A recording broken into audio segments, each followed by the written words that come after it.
আজ ওরিয়েন্টেশন কর্মসূচির উদ্বোধন করবেন লোকসভা স্পিকার ওম বিড়লা। কলকাতায় লোকসভা স্পিকার ওম বিড়লা বিমানবন্দরে স্পিকারকে স্বাগত জানান সুকান্ত মজুমদার, কেন্দ্রীয় প্রতিমন্ত্রী। লোকসভার সচিবালয় এবং পশ্চিমবঙ্গ বিধানসভার যৌথ উদ্যোগে পশ্চিমবঙ্গের নবনির্বাচিত বিধায়কদের জন্য দুদিনের এই কর্মসূচি, ওরিয়েন্টেশন কর্মসূচির সূচনা।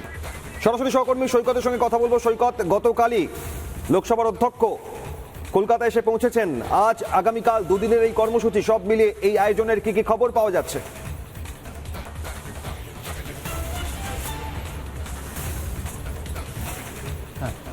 দেখো, এই যে কর্মসূচি মূলত রাজ্যে নবনির্বাচিত বিজেপির যে সরকার সেই সরকারের প্রতিনিধিরা অর্থাৎ বিধায়করা তারা বিধানসভায় তাদের কার্যকলাপ কেমন হবে, একটা দিক নির্দেশনামূলক অনুষ্ঠান অর্থাৎ ওরিয়েন্টেশন প্রোগ্রাম। এই ওরিয়েন্টেশন প্রোগ্রামের মূল অতিথি যিনি লোকসভার স্পিকার ওম বিড়লা, ইতিমধ্যেই কিন্তু রাজ্য বিধানসভার স্পিকার তিনি চলে এসেছেন এবং মুখ্যমন্ত্রী শুভেন্দু অধিকারী তিনিও আসবেন। মূলত এই যে প্রোগ্রাম, দুদিনের এই যে প্রোগ্রাম, এই প্রোগ্রামে আমাদের রাজ্যের স্পিকার, মুখ্যমন্ত্রী থেকে শুরু করে সাংবিধানিক পদে যারা আছেন, রাজ্যের রাজ্যপাল এবং বিজেপি শাসিত একাধিক রাজ্যের স্পিকার এবং রাজ্যপাল তারা উপস্থিত থাকবেন এই অনুষ্ঠানে। লোকসভার স্পিকার ওম বিড়লার উপস্থিতিতেই এই দুদিনের কর্মসূচি বা দুদিনের এই প্রশিক্ষণ বা দিক নির্দেশনামূলক অনুষ্ঠান। মূলত রাজ্য বিধানসভার কার্যাবলী কেমন হবে, কেমন হওয়া উচিত এবং বিজেপি শাসিত অন্যান্য রাজ্যগুলিতে বিধানসভার কি ধরনের প্রক্রিয়া বা কি ধরনের কার্যাবলী থাকে সেই বিষয় নিয়েই কিন্তু দিক নির্দেশনামূলক অনুষ্ঠান।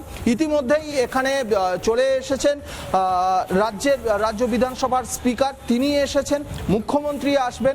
রাজ্যে গতকালকেই চলে এসেছেন লোকসভার স্পিকার ওম বিড়লা। রাজ্যপাল আর কিছুক্ষণের মধ্যে আসবেন, RN রবি, তিনি আর কিছুক্ষণের মধ্যে আসবেন। সব মিলিয়ে রাজ্যের বিধায়কদের তারা বিধানসভায় কেমন তাদের কার্যাবলী হবে এবং গোটা বিধানসভার কার্যাবলী কেমন হবে, বিশেষ করে যখন বিধানসভার সেশন কর্মসূচিতে রাজ্যের নবনির্বাচিত বিজেপি বিধায়কদের নিয়ে এই ওরিয়েন্টেশন কর্মসূচির উদ্বোধনে লোকসভা স্পিকার ওম বিড়লা। একই সঙ্গে আমন্ত্রিত অতিথি রয়েছেন রাজ্যসভা ডেপুটি চেয়ারম্যান হরিবংশ, কেন্দ্রীয় সংসদ বিষয়ক মন্ত্রী কিরেন রিজিজু, রাজ্যের মুখ্যমন্ত্রী শুভেন্দু অধিকারী উপস্থিত হবেন। এই দুদিনের কর্মসূচির দিকে নজর থাকবে। ধন্যবাদ সৈকতকে। অন্যদিকে উত্তরবঙ্গ সফরে মুখ্যমন্ত্রী নানা ধরনের কন্টেন্ট দেখার জন্য লাইক করুন, শেয়ার করুন আমাদের ফেসবুক পেজ, সাবস্ক্রাইব করুন আমাদের ইউটিউব চ্যানেল। পাশাপাশি অন্যান্য ব্রেকিং নিউজের জন্য অবশ্যই চোখ রাখুন রিপাবলিক বাংলায়।